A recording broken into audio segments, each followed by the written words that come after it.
Enrico Bartolomé est cloîtré dans sa chambre depuis plusieurs heures déjà, assis au bureau qu'il a lui-même installé devant la fenêtre. Celle-ci, largement ouverte au soleil, donne sur une rue étroite et sinueuse qui monte de la place du village au sommet d'une colline inhabitée, dont le petit bois de hêtres accueille passereaux et hirondelles.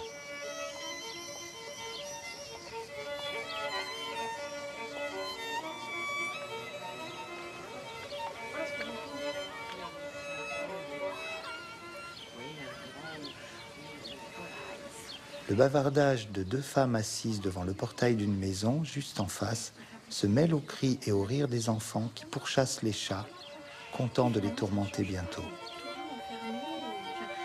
Le vrombissement d'une motocyclette retentit à intervalles réguliers.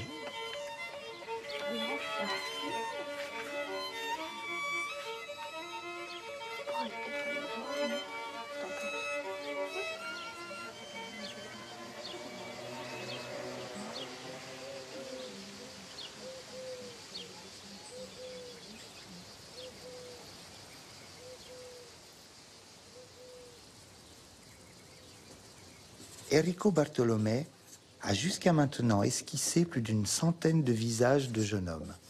Nez pointu, court, long, très long, épaté, à la pointe fine, yeux très noirs, au regard droit, yeux strabiques, marron, bleu-vert, levés au ciel, front haut, fuyant, proéminent, lèvres fines et gercées, pulpeuses et souriantes. L'identité du modèle ne change pas. Même quand, en habile professionnel, il ajoute au visage un corps qui marche, court, monte et descend les escaliers, ouvre une porte, boit un café, s'assied et réfléchit, l'identité du modèle ne change pas. Alors il l'habille. Pantalon élégant, chemise et cravate. Pantalon décontracté, avec chemise, et sans cravate, effacé. Le pantalon remplacé par un jean déchiré assorti d'un t-shirt. Jean sans t-shirt et torse nu. Torse nu sans jean. Slip de coton et t-shirt. Effacé le t-shirt. Le slip seulement. Mais l'identité du modèle ne change pas.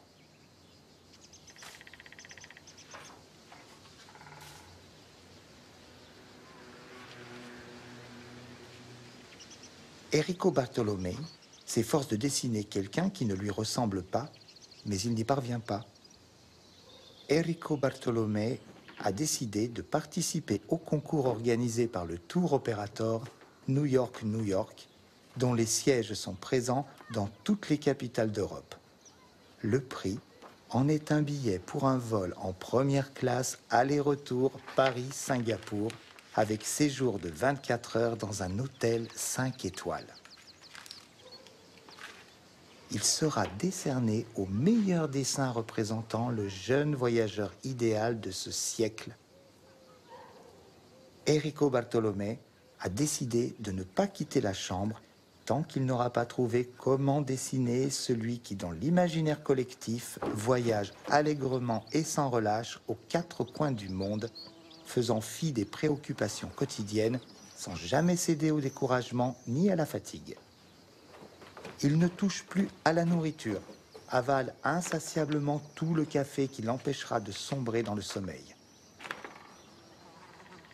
Il ne s'agit pas seulement d'inventer la physionomie d'un visage, ce pourrait même être la sienne, car Enrico Bartolomé, quoi qu'il fasse, n'arrive pas à esquisser un autre visage que le sien.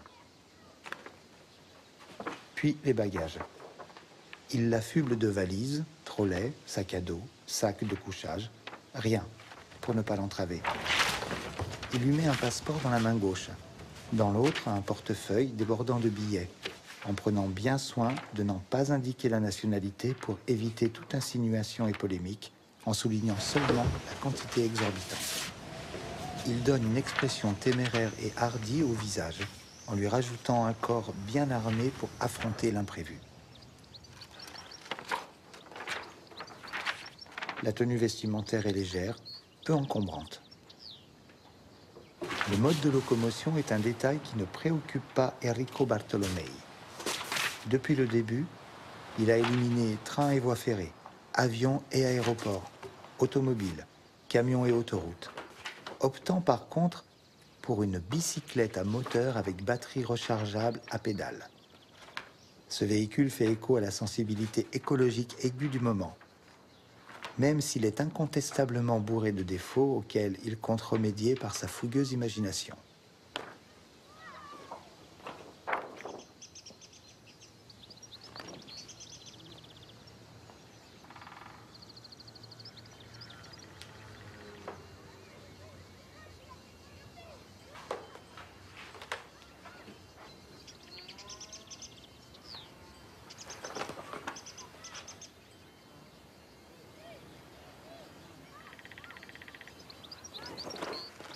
Enrico Bartolomei est de plus en plus convaincu que le jeune voyageur lui ressemble par le caractère plus que par les traits.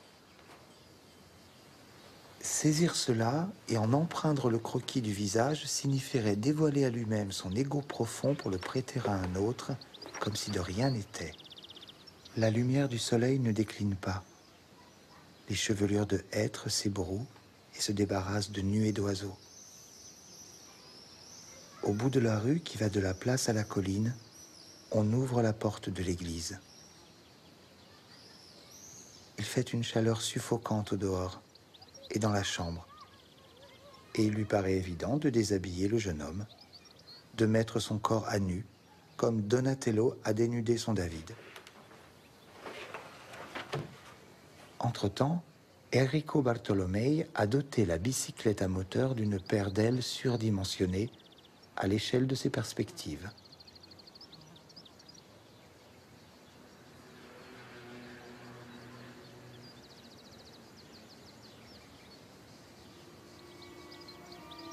Enrico Bartolomei, pendant des heures, a décidé plusieurs Enrico Bartolomei à bicyclette, enfermés dans la chambre à coucher de sa mère. Le soleil lui transperce les yeux et l'enfonce dans le noir.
Il pédale, pédale.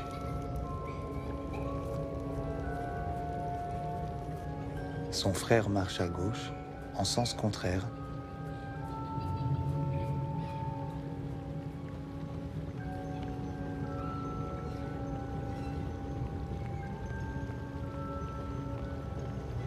Enrico, qu'est-ce qui t'arrive? Tu ne vois pas que tu te balades tout nu? Et alors?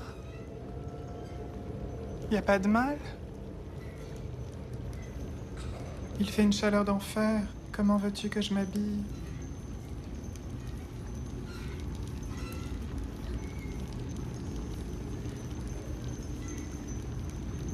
Fais comme moi.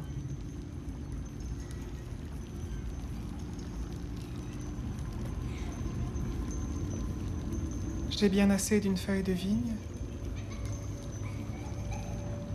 Et tu ne l'as pas? Est-ce que tu t'es regardé? Tu es cinglé. Tu vas finir en prison.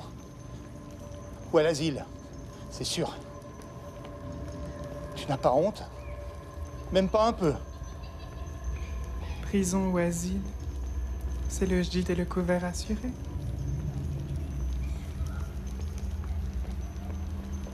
La fiancée du frère, qu'il aime en secret, marche à sa droite dans le même sens que lui, par chance.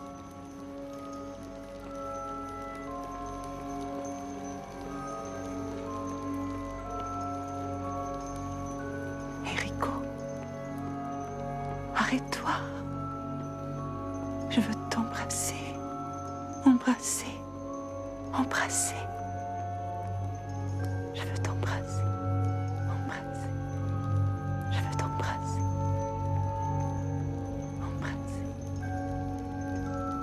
embrasser. Merveilleux, ces douces ténèbres qui m'attendent.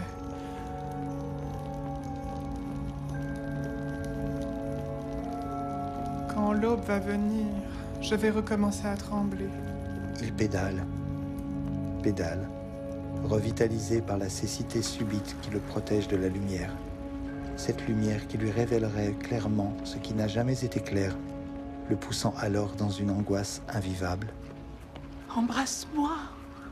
Encore, et encore, et encore, et encore. Tu n'as même pas vu que tes lumières étaient cassées. À l'avant, à l'arrière. Les deux. Arrête de pédaler et embrasse-moi. Mais qu'est-ce qu'elle dit? Tes lumières. Je m'en fiche. Ma bicyclette a des ailes. Il n'a pas fini sa phrase qu'il se sent aspirer, comme dans une turbine qui lui mixe la cervelle. Enrico Bartolomei finit de vivre, pulvérisé, plutôt mixé.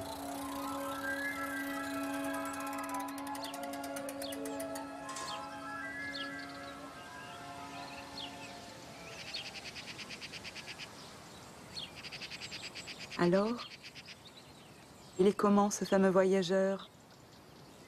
Tu sais comment l'habiller, oui ou non? Il a trouvé un endroit où il pourra dormir, ce pauvre garçon? Enrico Bartolomei se sent obligé de répondre.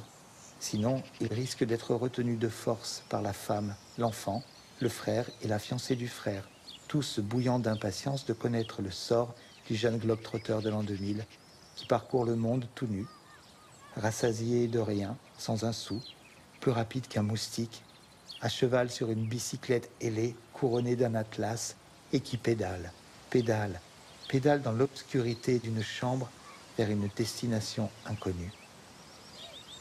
Il est mort? Tu veux pas le dire qu'il est mort? Il l'a fait mourir pour ne pas participer au concours. Il a bien trop peur de ne pas gagner. Non, ça s'est pas du tout passé comme ça. Ça s'est passé comment alors? Dis-le nous. Pédalant, pédalant, il a franchi les confins.